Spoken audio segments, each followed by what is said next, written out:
নমস্কার, আমি Abhijit Rao university BT and evening কলেজের প্রথম সেমিস্টারের ছাত্র, roll number 11, BEd section, Radhakrishnan house. আজকে আমার আলোচনার বিষয় হলো মাল্টিকালচারাল ক্লাসরুম টিচার্স রোল বা বহু সাংস্কৃতিক শ্রেণীকক্ষে একজন শিক্ষকের ভূমিকা।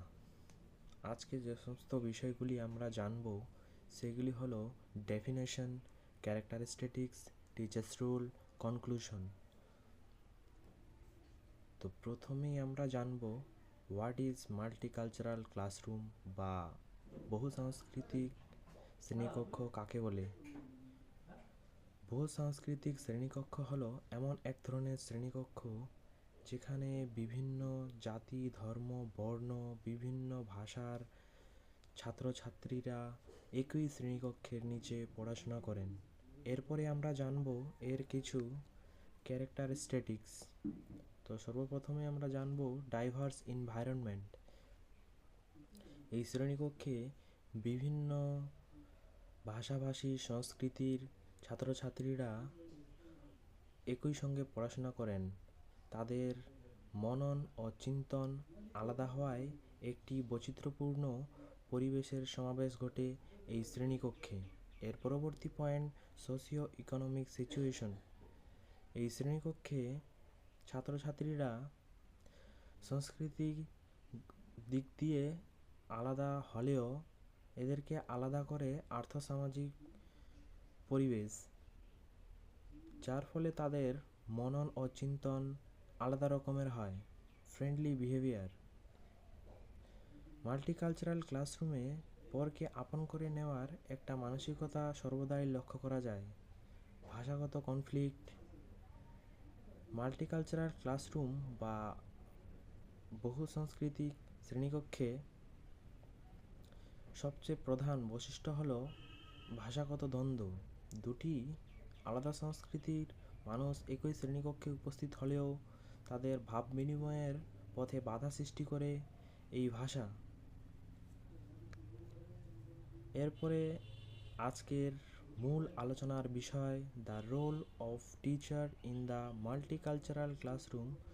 তো প্রথমেই জানবো আমরা টিচার স্কিল। মাল্টিকালচারাল ক্লাসরুমের শিক্ষককে হতে হবে দক্ষ, জ্ঞানী এবং বিচক্ষণে সক্ষম। তিনি ক্লাসে উপস্থিত সকল সংস্কৃতির ছাত্রছাত্রীদেরকে সমান চোখে দেখবেন।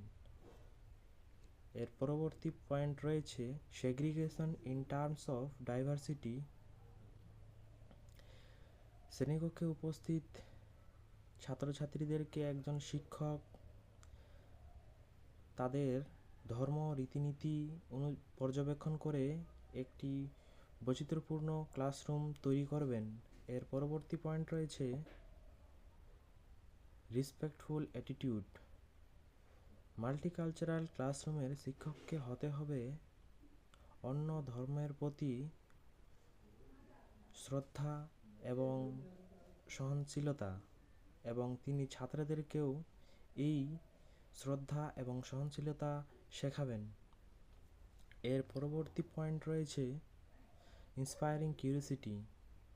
মাল্টিকালচারাল ক্লাসরুমে বিভিন্ন বর্ণের, জাতির, সংস্কৃতির ছাত্রছাত্রীরা পড়াশোনা করেন। তাদের সংস্কৃতিগুলো পর্যবেক্ষণ করবেন এবং বিভিন্ন প্রশ্ন এবং আলোচনার মাধ্যমে তাদের মধ্যে কৌতূহলের সঞ্চার করবেন।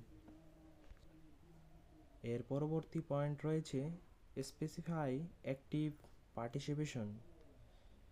বহু সাংস্কৃতিক শ্রেণীকক্ষে যাতে কোনো ছাত্রী নিঃসঙ্গ না হয়ে পড়ে তার দিকে একজন শিক্ষক নজর দেবেন এবং বিভিন্ন কো-কারিকুলার অ্যাক্টিভিটিসে তাদেরকে অংশগ্রহণের জন্য অনুরোধ করবেন। এর পরবর্তী পয়েন্ট রয়েছে এলিমিনেশন অফ উইকনেস।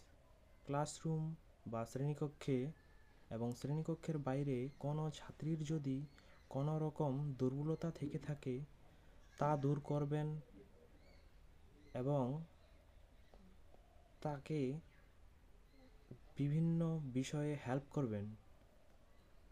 এর পরবর্তী পয়েন্ট হলো কো-কারিকুলার অ্যাক্টিভিটিস। মাল্টিকালচারাল ক্লাসরুমের শিক্ষককে অন্য ধর্ম রীতিনীতির প্রতি সহনশীলতার জন্য ক্লাসে উপস্থিত ছাত্রছাত্রীদেরকে বিভিন্ন নাটক, আবৃত্তি, গান এবং ট্রেডিশনাল ডান্স ইত্যাদি করার জন্য অনুরোধ করবেন। তো কনক্লুশনে বলা যায়, মাল্টিকালচারাল রুমের শিক্ষককে হতে হবে পক্ষপাতিত্বহীন এবং যাতে একটি ক্লাসরুমকে শিক্ষার একটি কেন্দ্রস্থল সুন্দরভাবে তৈরি করতে পারে সেদিকে নজর রাখতে হবে। সর্বশেষ আমি আন্তরিকভাবে ধন্যবাদ জানাতে চাই প্রফেসর ডক্টর অনিরুদ্ধ বর্মন মহাশয়কে আমাকে প্রেজেন্টেশনের সুযোগ করে দেওয়ার জন্য। Thank you.